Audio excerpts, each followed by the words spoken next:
so delighted that you stopped in today. Our desire is to provide you with scriptural teaching to bolster your personal walk with God. Trust you'll enjoy the selection. May you receive it with an open heart and in a spirit of prayer. God bless you all.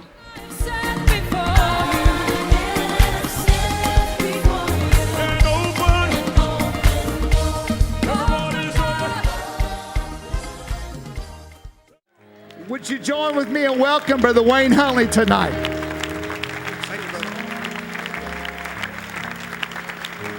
And everybody said, praise the Lord. It's a high, distinct honor and privilege to stand in this pulpit tonight.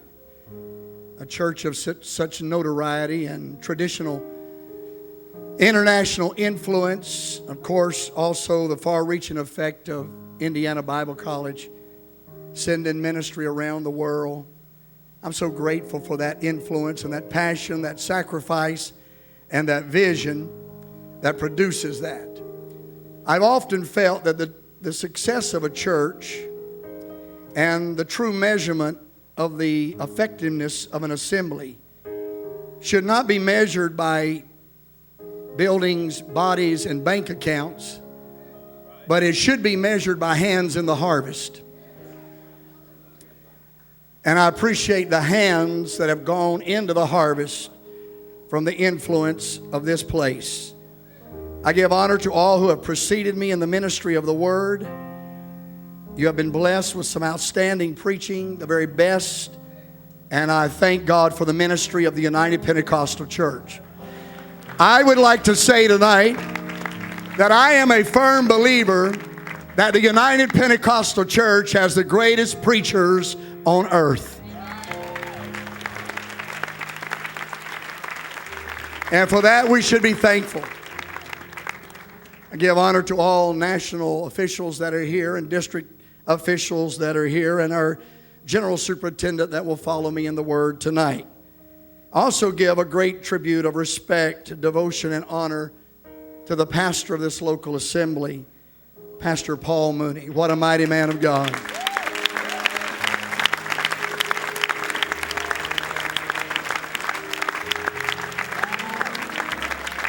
You can't say Paul Mooney's name with a frown.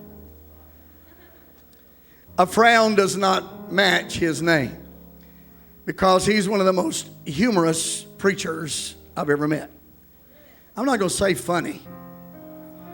Funny has a variety of connotations. He is humorous.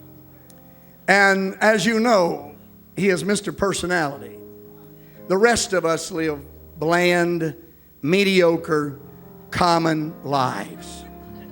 But every day is an exceptional adventure for Pastor Paul Mooney.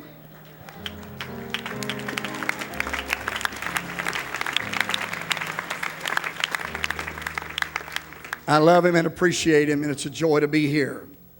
I'll take you quickly to the word of the Lord, and that is 2 Kings chapter 7. 2 Kings chapter 7. And we begin reading tonight with verse number 3. 2 Kings chapter 7, verse number 3. And there were 4 leprous men at the entering in of the gate. And they said one to another, why sit we here until we die? If we say we will enter into the city, then the famine is in the city, and we shall die there. And if we sit still here, we die also. Now therefore come and let us fall under the host of the Syrians. If they save us alive, we shall live. And if they kill us, we shall but die. And they rose up in the twilight to go unto the camp of the Syrians. And when they were come to the uttermost part of the camp of Syria, behold, there was no man there. Verse 6 is our verse of emphasis tonight. We will continue with 7. For the Lord had made the host of the Syrians to hear a noise of chariots, a noise of horses, and even the noise of a great host. And they said one to another, Lo, the king of Israel hath hired against us the kings of the Hittites, the kings of the Egyptians to come upon us.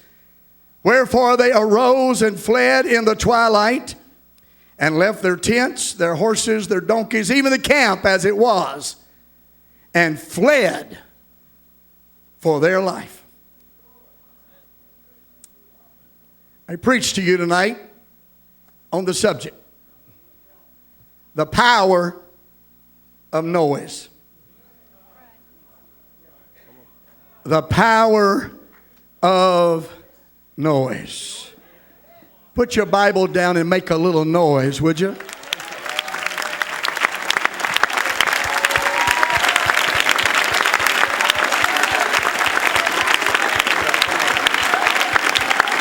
Turn around to somebody and say, let's make some noise in this house tonight.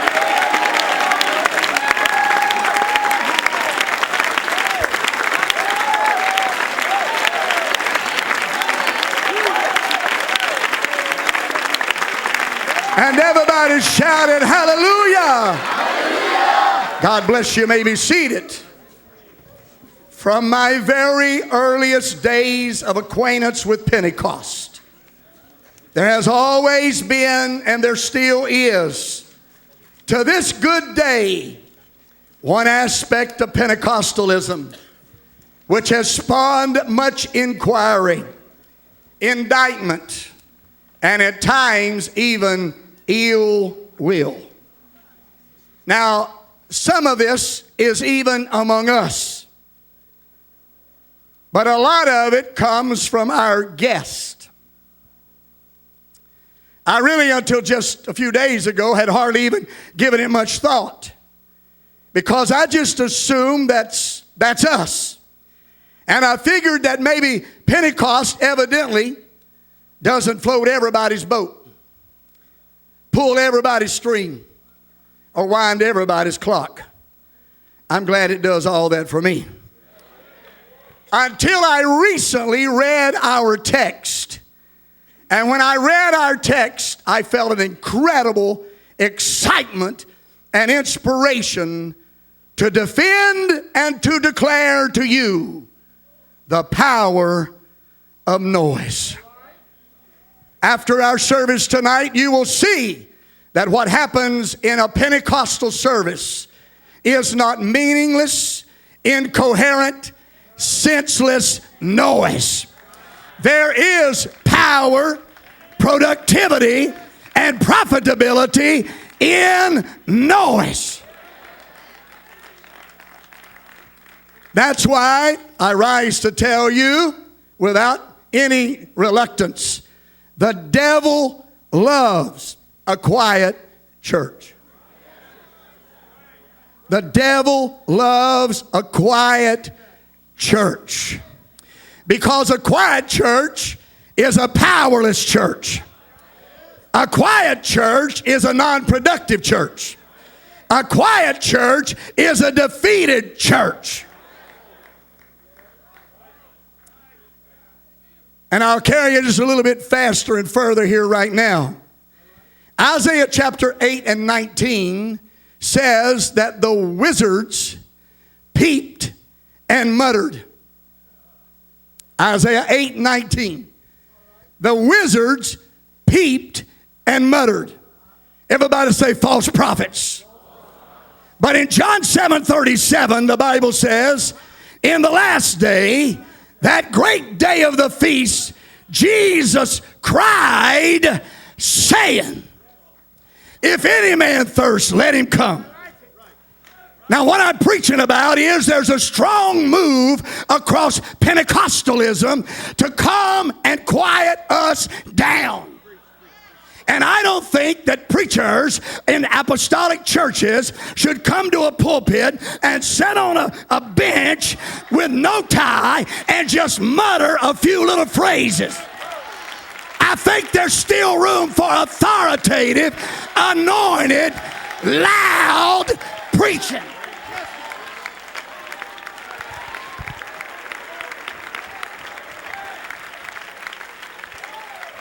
Ladies and gentlemen, we've got to keep the anointing in this church. The yoke is destroyed because of the anointing.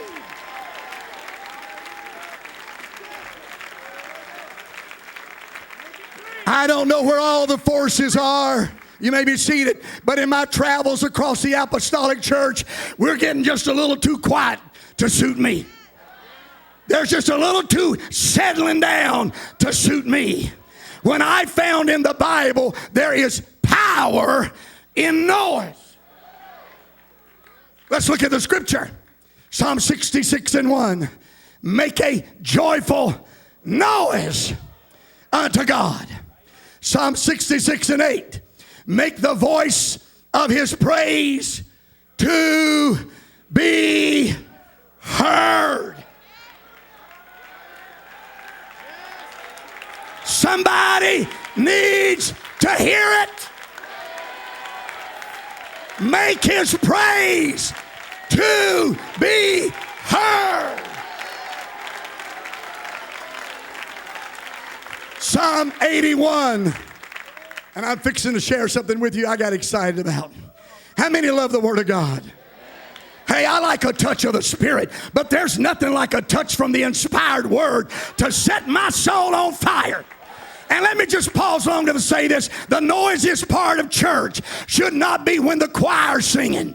The noisiest part of church should not be when the quartet is singing. The noisiest part of church should be when the Word of God is being declared. There's power in noise. Psalm 81 verse 1. Sing aloud. Sing aloud. Now this is not original with me, but let me share it. Somebody said, well, I just don't think God's deaf. Neither do I. But I got something else for you.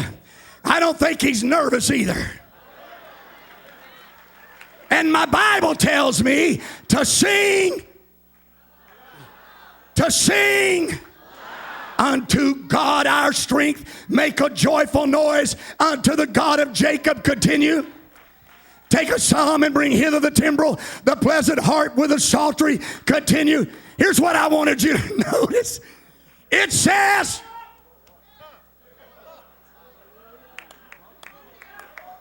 when I met this man, he was playing a trumpet in Irving, Texas, when I was a lot skinnier and he was too. But the Bible didn't say play the trumpet. It said blow it up. Blow up the trumpet. Blow it up. I say some praise needs to blow up in this house tonight. There needs to be an explosion of worship. If we're going to have revival, we're going to have to praise. If we're going to have renewal, we're going to praise.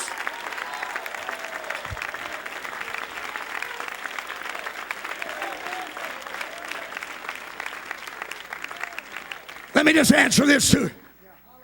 We hadn't been in our church very long.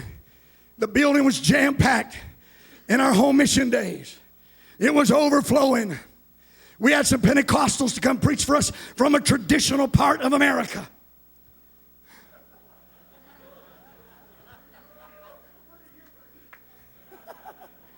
I'm learning from the best. The place was full. It was loud. They were dancing. They were shouting.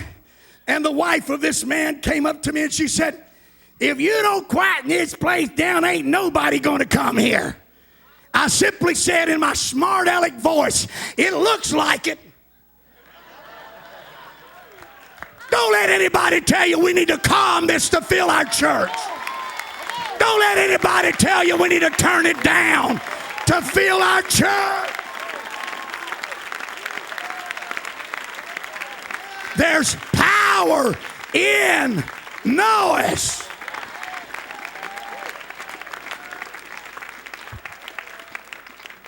I'm going to skip a few verses here, but let me give you this one. Psalm 47:1. It is quoted all the time. It was even said tonight. I believe you quoted it.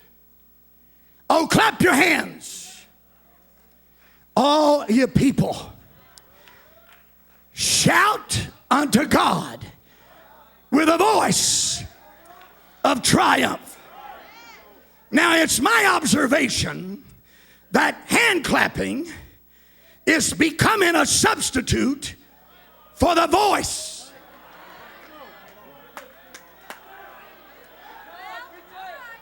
Now, I'll tell you, I'm a little smart aleck. I fight it, but I've been wanting to do this, and I'm still may do it. I see people at church sometimes just stand up, clapping their hands, and I want to go over there and say, "Do you know what why are you clapping your hands?" The Bible said, with the same stroke to clap your hands, it said, "Shout unto God with a voice." If you're really going to praise God, you can use your hands, you can use your feet, but you got to use your voice. You've got to use your voice.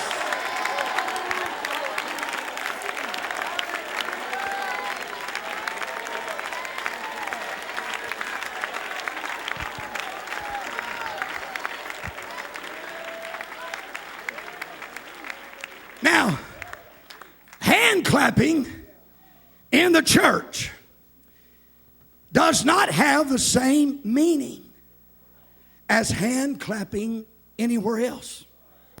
At a ball game, at a concert hall, at a political rally. You know, I love to hear the presidential speeches. When they get through, they'll say, "President so-and-so was interrupted 43 times by ovation," as if that meant anything. I've often wondered, Brother Calthorpe, if there was not somebody behind the cameras holding up something that says, "Clap."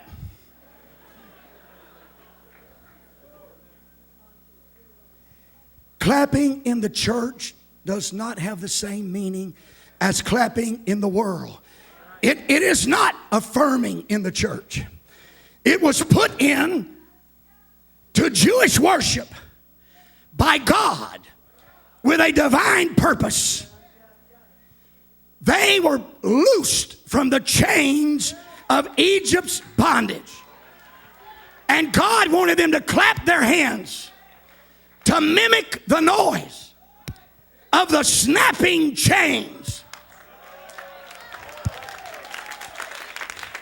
Every time you clap your hands, you're to hear drug addiction breaking free. Every time you clap your hands, you're to hear alcoholism breaking free.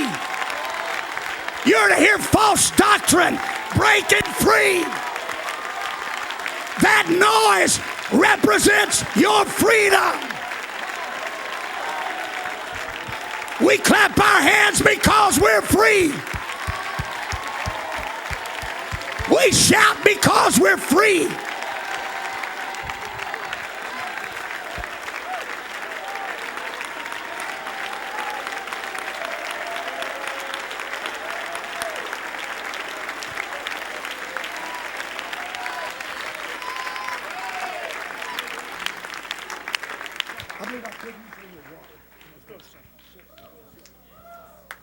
Along the coast of North Carolina, there is an Air Force base, Cherry Point, North Carolina. That's where they train pilots to fly bomber jets.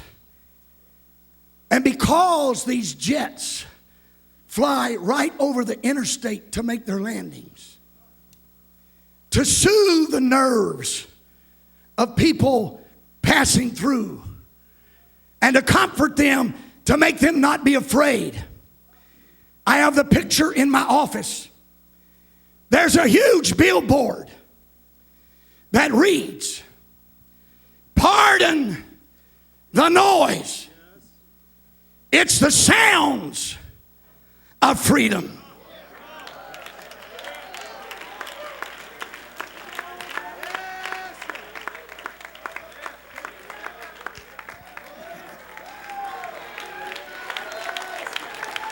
Turn around to somebody and say, pardon my noise, but it's a sound of freedom.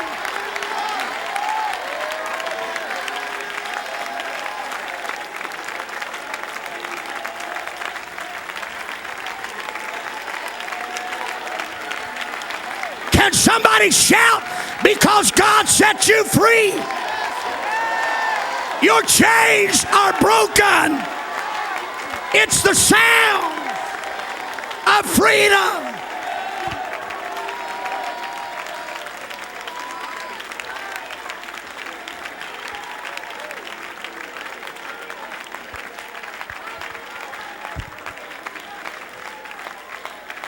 So, you may be seated.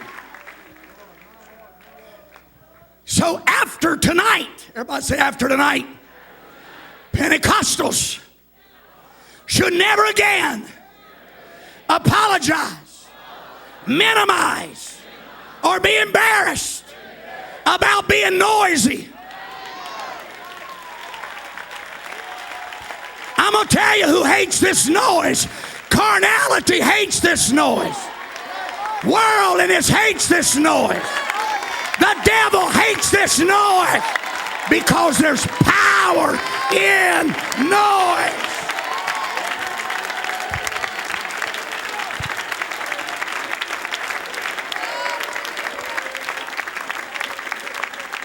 Don't ever let anybody tell you, well, it's just noise. There's power in noise. On the day of Pentecost, nature's two greatest forces were wed, wind and fire. I want you to know the Bible didn't say it was a puff of wind. It didn't say there was a flickering candle of fire. But suddenly, there came a sound from heaven as of a rushing, mighty wind. And there was a conflagration in the congregation. The fire fell. The wind blew. Everybody was filled with the Holy Ghost speaking in tongues. Pentecost had fully come. But there was no magnetism. There was no massive appeal. There was no attraction in spite of all the above celebration. Until the Bible said in Acts 2 and 6, now when this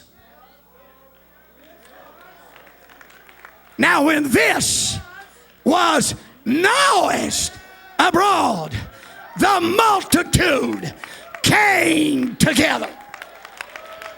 The noise brought the crowd.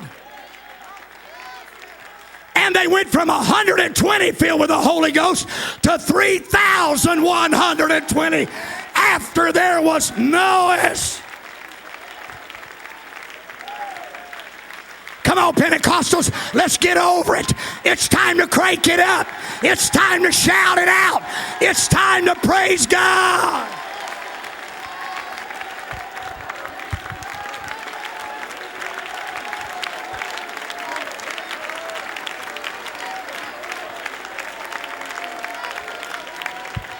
Before you sit down, turn around to somebody and say, I can't hear you.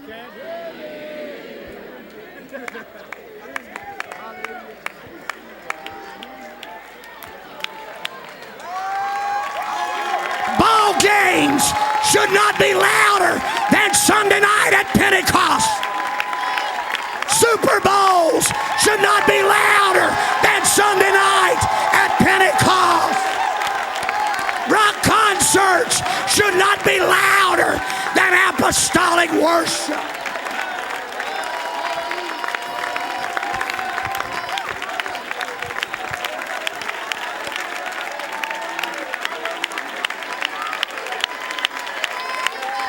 Remain standing just a moment. Don't get your hopes up. I want to preach a little more. The folks are always telling you to sit down, be quiet, not so loud. I'm going to tell you why they're doing that. Because they don't want to do it. You need to tell them, sorry about you, but I was bound, but now I'm free. I was lost, but now I'm found. I've got to shout a praise unto my God. Make some noise.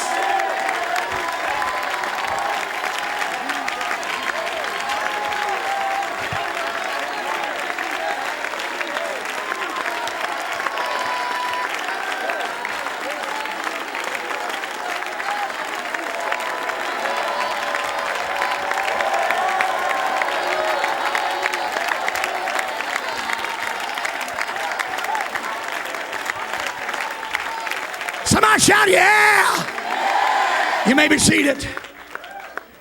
So here we are. Our text. Ladies and gentlemen, please allow me to introduce to you today's combatants. In this corner, we have 4 leprous, diseased, debilitated, dying lepers. In this corner, we have the powerful city of Syria with all of its inhabitants, with its host of trained and equipped military men. And here they go. Can we have some fun? You two and Brother Woodward, we will respect the elders. Sorry, Brother Strap, I don't mean to disrespect you. You sit down. You come help me. Get as frail looking, as weak looking, as torn up looking as you can. And one of them said, charge!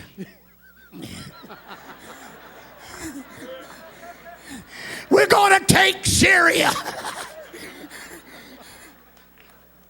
Give my friends a hand.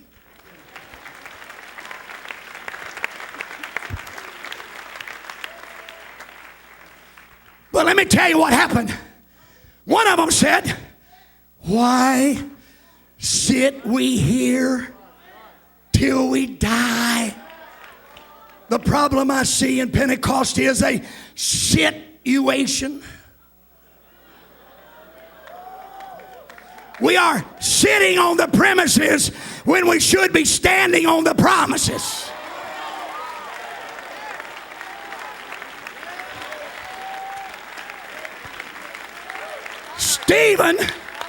Stephen said, I'm not backing up. I'm not backing down. I'm going to stand for God. And when Stephen stood for Jesus, Jesus stood for Stephen. He said, I see him. And he's sitting at the right hand. If you'll stand for him, he'll stand for you.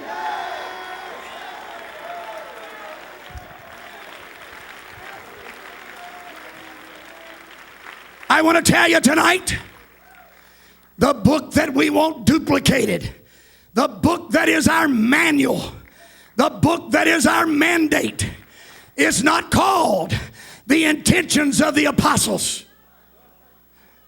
It's not called The Ambitions of the Apostles. It's not called The Aspirations of the Apostles. It's called the Acts. Somebody's got to do something.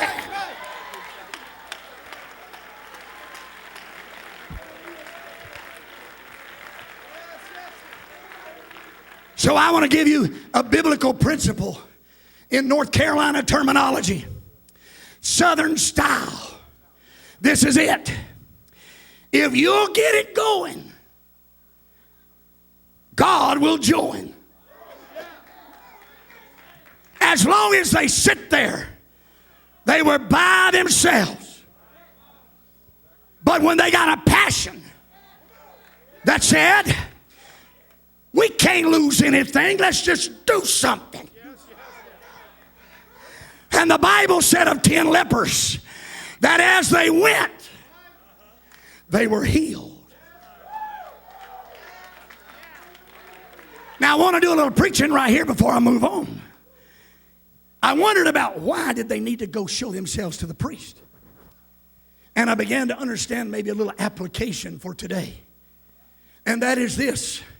The reason they were separated from the rest of humanity with that disease diagnosed is because a priest said, you can't stay here. You got a problem. Head out. And I think what Jesus was saying is, I want you to go show yourself to the priest because I want to check your attitude toward the ministry. I want to know, are you mad at him? I want to know, are you upset at him because he diagnosed your problem? But if you want a miracle, you're going to have to go see him. I'd like to tell somebody tonight, you're probably an attitude away from a miracle. If you would just adjust your attitude to the ministry, God could probably heal you tonight.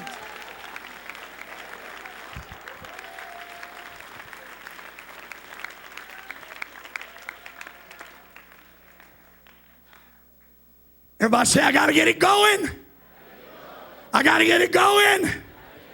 If you pastor like you got a little church, you'll always have a little church. If you preach like you got a little church, you'll always have a little church. But if you'll give it your best shot, get it going, get it going, get it going, God will join you.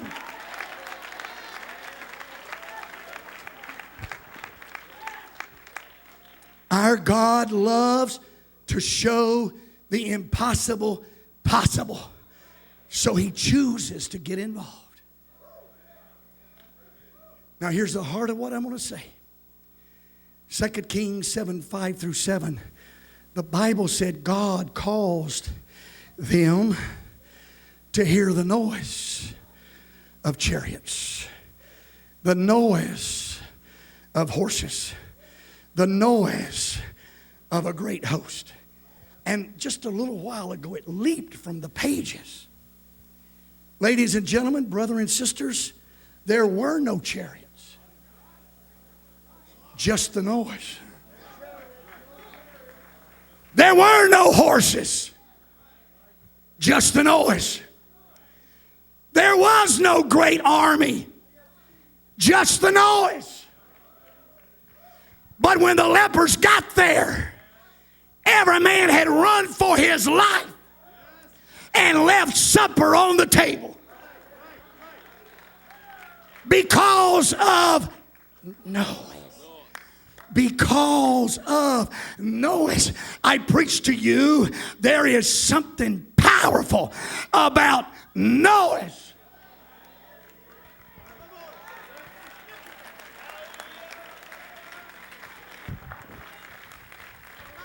When you go to clapping your hands and shouting, your enemies will start running. When you start dancing, stomping your feet, and giving God glory, your enemies will start running because there's power. Everybody stand up and shout.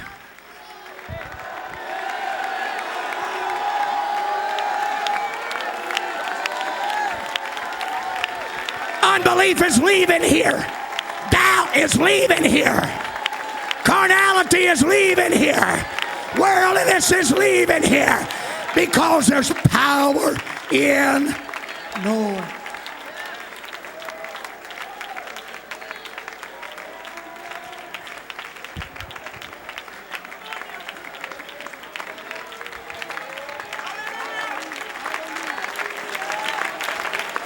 Turn around somebody and say, I can't hear you. I can't hear you. I can't hear you. Somebody make some noise. Make some noise. Step out in that aisle and make some noise. Diseases will depart. Devils will be be delivered. Lives will be changed. Bodies will be healed. Discouragement will depart. If you're discouraged, get out in that aisle and make some noise.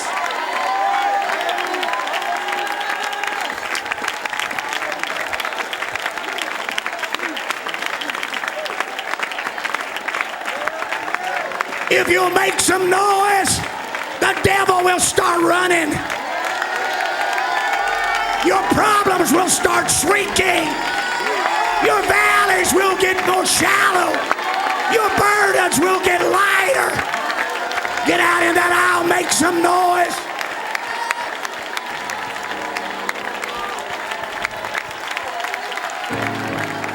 Come on, Pentecostals. It's time to make some noise.